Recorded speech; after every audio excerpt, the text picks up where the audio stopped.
Hola, lectores de Penumbra, mi nombre es Gitein Gastelum y mi cuento El monstruo del río es parte de la edición 39 de Penumbra, una edición dedicada a los monstruos clásicos y pues, ¿qué se puede decir de esta maravillosa revista? El cuento mío está basado en la criatura de Frankenstein de Mary Shelley, porque me parece una imagen muy fascinante, además que fue mi lectura favorita del 2017 porque pude comparar la imagen cinematográfica, que es más salvaje, más agresiva, con la imagen literaria, que me parece más filosófica y compleja. Sin más, paso a leerles el cuento, ojalá les guste. Despiadado Creador, me has dado sentimientos y pasiones, pero me has abandonado al desprecio y al asco de la humanidad. Frankenstein, Mary Shelley. El monstruo del río. Hubo un tiempo en el que el agua de un río servía de espejo para sus habitantes. Durante el día las mujeres gustaban de peinarse en su reflejo y los niños arrojaban agua de un lado a otro. Por las noches actuaba como portal para comunicarse con las deidades, que emanaban de sus aguas y les llevaban curas a los chamanes del desierto. Un día, desde una especie de ojo que se formó en sus aguas, salió un ser que solamente parecía mitad humano, o eso decían los que alcanzaron a verlo.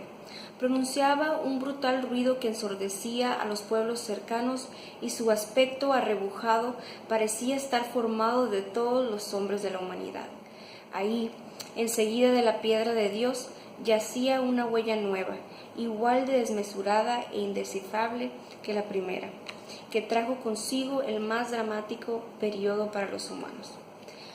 Una mañana de calor desbordante, el pueblo se levantó sobresaltado, con la noticia confusa de dos desaparecidos.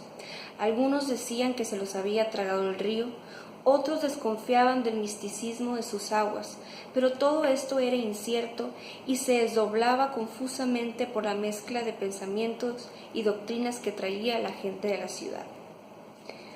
A los días, dos manchas marcaron el claro de la luna. Eran los dos cuerpos que fueron encontrados colgados de un árbol, con cada centímetro de piel cortada a tajadas. La gente rumoraba y temía ser la próxima víctima de este ser despiadado que se mostraba con el paso de los días más agresivo y sanguinario. Las vacas habían dejado de pastar y comenzaban a perder peso. Los perros ladraban a horas que nunca antes habían ladrado, y hasta los niños, que normalmente dormían, se revolcaban entre las sábanas que las mujeres lavaban por las mañanas, con miedo a desaparecer en un parpadeo. Había que hacer algo. Los chamanes decidieron alojarse cerca del río en busca del ser. Espabilados, prendieron una fogata y danzaron por las noches despejadas, esperando cualquier indicio de la criatura. A mitad de la danza percibieron que el río estaba alarmantemente seco. Pareciera como si el monstruo bebiera grandes cantidades de agua, y eso les preocupó sobremanera. Para su fortuna, los dioses se ocuparon de ellos esa noche, enviándoles una lluvia estruendosa que hizo desbordar el río. Llegó el solsticio. La gente se preparaba para la gran fiesta, pero el miedo imperaba y se mezclaba en sus huesos y en la humedad. Se prepararon con armas de todo tipo por si la bestia llegaba. Dicen algunos que por unos momentos se apareció la sombra de Yomumuli, anunciando, como siglos atrás anunció, la inminente llegada de los Yoris, que la bestia se encontraba a solo unos metros de la fiesta. Luego le daban la bienvenida a la noche caliente y llegaba con ella un turbulento remolino de gritos que helaban la piel. Venían del enigmático río. Caían pedazos de cuerpos cerca de la hoguera, y los frágiles niños, sollozando de miedo y sin entender lo que sucedía, se escondían tras las grandes rocas abrazados por sus madres, que trataban desesperadamente de calmar sus llantos para que la criatura no los encontrara. Como cuestión de magia, se callaban por la belleza que se desprendía de la combinación entre minerales e historia, pero la bestia era un ser inexorable. Había practicado su sentido del olfato por años y siempre los encontraba. Cuando lo hacía, los despedazaba y los aventaba al río sin piedad. Los chamanes, extenuados por intentar de todo, se transformaban en animales, bajaban de la sierra para pelear con el monstruo. Lo veían de cerca. Este ser es infernal, murmuraban. Aquel no era humano, pero tenía un sentido animalesco y unos ojos que a veces mostraban un poco de humanidad. Era como si estuviera hecho también de sentimientos. Nada parecía arrojar un resultado positivo. No había victorias. Todo era un ciclo interminable que desembocaba en los desaparecidos que eran encontrados al sur, igualmente colgados y despojados de toda libertad. Otros chamanes amanecían con rasguños y decían que ese monstruo era más que un monstruo y que habían hablado con él con palabras que sonaban a un idioma y no solo a emisiones de sonidos torpes. Decían algunos que dibujando en la tierra les contaba de lo que parecía haber sido su vida pasada, llena de sufrimiento y de un latente odio contra la raza humana. A pesar de vivir en tierra caliente, contaban que desprendía